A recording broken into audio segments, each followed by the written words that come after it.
One thing everyone says we need government for is to come to our aid during a disaster, like a hurricane. Hurricane Katrina slamming into the Gulf Coast. It's 3 years now since Katrina ravaged New Orleans. After the storm, government promised to help rebuild. Read my lips. We will rebuild New Orleans. And you taxpayers will pay for it. The Senate agreeing to provide $10.5 billion. Another $51.8 billion. But despite the politicians' promises and the billions of dollars spent, today, a big part of New Orleans still looks like this. It's as if Katrina happened a month ago. Here in the 9th Ward, block after block is a disaster. Why hasn't the area been rebuilt? Partly because you want to rebuild, you have to get a permit. We was not able to get a permit not to rebuild, but just to repair. Reverend Lewis Adams wanted to repair his church. Dolores Davis tried to rebuild her home. It's, been one thing after another. She applied to a state program that promises to help people rebuild. They have hundreds of people working for them. But even with all those people working, 2 years later, she still waits. You have one worker this day, and next week you talk to another worker, you have to explain the same thing over and over. New Orleans Mayor Ray Nagin has an excuse for why more hasn't been rebuilt. You have to go through 10 different approval processes before you can get something actually built. Governments are not built for speed, period. Why aren't governments built for speed? Sometimes you need speed. Everyone wants to make sure there's checks and balances. Those checks and balances are why much of New Orleans still looks like this.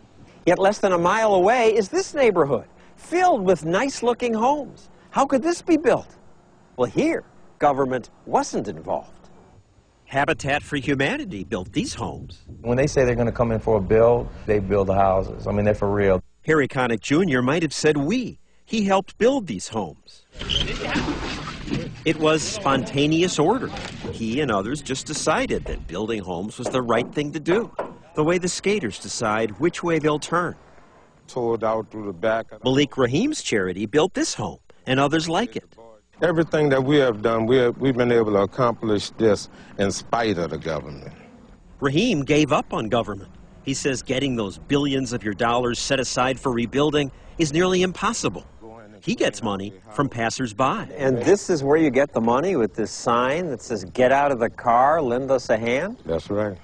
And people do get out to help. In fact, we can get families in homes by next summer. We can move this quickly. It's ready to go. Celebrities pitched in. Brad Pitt has done more for this community than anyone. Brad Pitt's doing more than the government?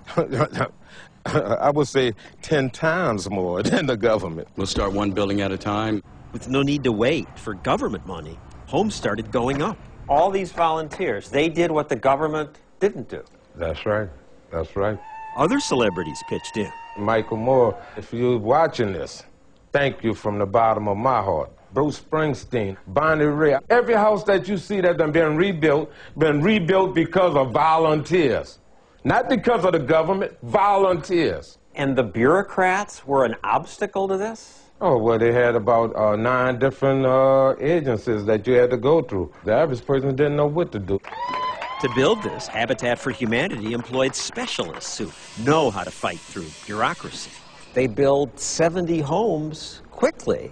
Yeah. Well, you bureaucrats fiddled. Well, I don't know if we fiddled, but we're seeing private sector does it better. Why? Because there's not a lot of rules and regulations. Wouldn't it be better if you guys in government just got out of the way? Well, I don't think government can totally get out of the way. We can make it easier. And Nagin claims he has made it easier for people. We issued thousands and thousands of permits right after Katrina. So we tried to get out of the way, and I think it paid off for us. We have everything online, so you can go online, you can visit a kiosk. Oh, good. Oh, kiosks. So after meeting with the mayor, I went to City Hall to try the kiosks. The first one I tried didn't work. Maybe this one. None of the kiosks worked. No. How can I help you? But there was a helpful clerk. I'd like to know what it takes to build a house.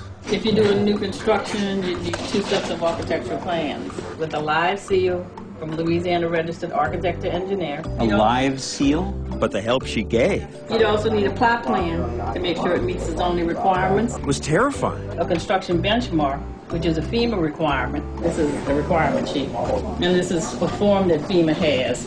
This is our fee schedule, which explains the building permit fee and the plan review fee. It took more than 10 minutes for her just to explain the permits. We would start off by looking up your damage assessment. If you want to dispute the damage assessment, this is FEMA's form. If I want to rebuild, I have to get a plot plan, an architectural plan, a benchmark certificate, 2 sets of complete plans completely detailing the work, a vocary approval, HDLC approval, state certification. Yeah, absolutely. Keep in mind, if you're doing any work in a historic district, you have to jump through some hoops. He's not trying to make it complicated. Each of those hoops was meant to protect the public from some problem that occurred years ago. That's what governments do, but it creates horrific bureaucracy. Megan insisted I interview him in this half-finished theater because he wanted to show off what his city's building. But of more than 400 projects the mayor promotes as his recovery in progress, only 42 are complete. In the 9th Ward, where homes are complete, it was because of spontaneous order. And it's that that's bringing New Orleans back to life. That's what made America great. The government ain't made America great. It's people made America great. When 2020 returns, Stossel lays it all out. How far will it go? The endless paper trail to run for political office. I quit. Next.